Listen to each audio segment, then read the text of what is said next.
1월 6일 오후 현안 브리핑 하도록 하겠습니다. 브리핑 주제는 세 가지입니다. 첫 번째, 위증 혐의자들에게 국민을 두려워하지 않은 대가를 치르게 해야 된다. 조윤선 문체부 장관, 김종덕 전 장관, 최경희 전 이화여대 총장 등 국조특위에서 거짓말로 위증을 한 혐의로 고발되었거나 고발될 혐의자들이 늘어나고 있습니다. 이들은 이 나라의 주인이 국민이 아니라 박근혜 대통령인 줄 알고 있는 자들입니다.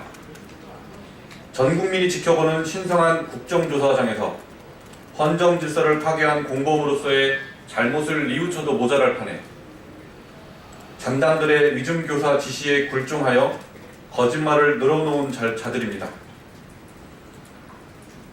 이들이 이 나라의 주인이 누구인가를 깨닫게 해 주어야 합니다. 특검은 국정조사 위증과 위증을 교사한 자에 대한 철저한 수사를 통해 국가기강을 바로 세워줄 것을 당부합니다. 국회의 증언 및 감정에 관한 법률은 선서한 증인이 위증한 경우 1년 이상 10년 이하의 징역에 처하도록 정하고 있습니다. 박근혜 게이트 공범들 중 위증한 자들은 법정 최고형으로 다스려 일벌백계 해야 합니다. 그것이야말로 민주주의와 법치주의를 바로 세우는 시작이 될 것입니다. 두 번째입니다. 개헌 방해 보고서를 민주당의 공식 입장으로 인정한 민주당 진상조사위원회. 더불어민주당 개헌 방해 보고서 조사위원회가 더불어민주당 개헌 방해 보고서 조사위원회가 김용익 민주연구원장의 거취를 추미애 대표에게 일임하고 작성자는 인사위에서 처분을 논의하기로 했다고 발표했습니다. 경선도 안 했는데 문재인 후보를 기정사실화하여 당내 경선을 사실상 무력화시킨 보고서에 대해 아무런 조치를 취하지 않겠다는 것입니다. 민주당의 개헌 보고서는 87년 헌법이 수명을 다했고 다수의 국민이 개헌에 동의한다는 점을 인정하면서도 당리 당략을 위해 개헌 논의에 동참하는 모양새만 취하자고 제안했던 보고서입니다.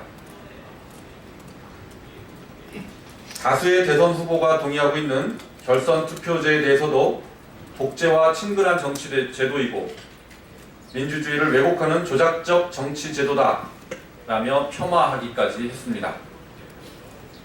개헌 방해 보고서에 대해 민주당 초선 의원 20명과 대선 후보인 김부겸 의원 등도 특정인을 후보로 기정사실화했다, 개헌에 대한 민주당의 진정성을 의심케 했다 라고 하며 강하게 비판한 바 있습니다. 더불어민주당은 다음 물음에 답해야 할 것입니다. 당내 민주주의를 송두리째 부인하는 해당 보고서이자 천만 촛불 민심을 당리 당략에 이용하자는 반국민적 보고서에 대해 별다른 조치를 취하지 않겠다는 것은 결국 그 보고서를 민주당의 공식적인 입장으로 받아들이겠다는 것입니까? 경선을 해보기도 전에 문재인 후보를 사실상 확정하고 나머지 대선 후보들을 주저앉히겠다는 것입니까?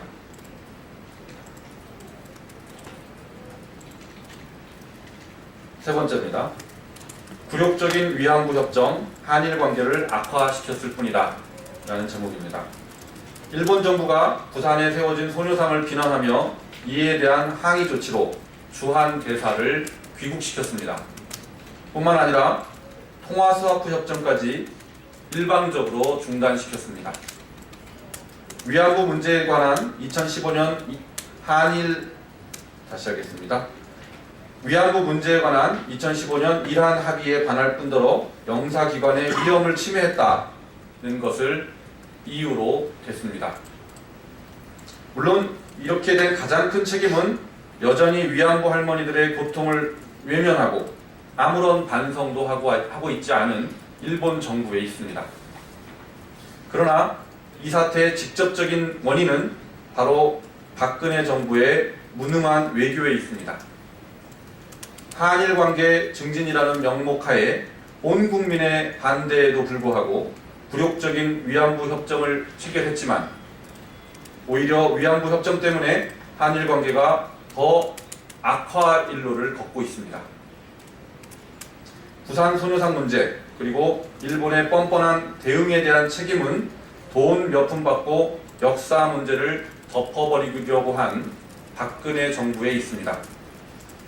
굴욕적인 위안부 협정은 한일 관계를 증진시키지도 역사 문제를 해결하지도 못했습니다. 위안부 할머니들에게 고통만을 안겨줬을 뿐인 박근혜 정부의 무능 외교의 결정판입니다. 한국 양국의 우호 증진을 위해서라도 위안부 협정은 당장 폐기되어야 합니다.